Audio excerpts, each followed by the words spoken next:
இப்போ வந்து உலக அளவுல மாற்றங்கள் அப்படின்னு பார்க்கும்பொழுது, இப்போ தங்க விலை பத்தி இன்னும் கொஞ்சம் டீட்டெயில்டா வந்து மக்கள் வந்து எதிர்பார்க்குறாங்க. ஏன்னா, தங்கம் வந்து நாளுக்கு நாள் ஏறிக்கிட்டே போகுது. அதே மாதிரி சில்வர் ரேட்ஸுமே வந்து ஏறிக்கிட்டே போகுது. ஸோ இதெல்லாம் வந்து குறையுமா? இல்ல இது எப்படி இருக்க போகுது சார்? தங்கம்னா குருங்க.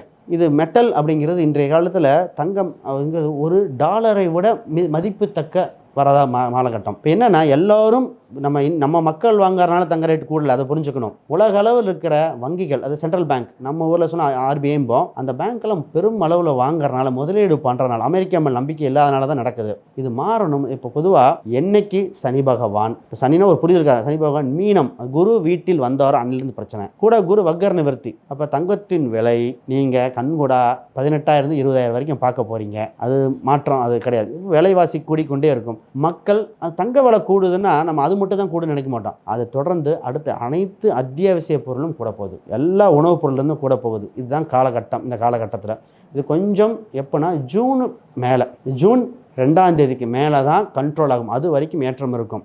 இப்போவே பார்த்தீங்கன்னா ரேட்டு 16,000 வந்துருச்சு. 18 வரைக்கும் வந்து கீழே ஒரு 16, 15 கீழே குறைய வாய்ப்பில்லை.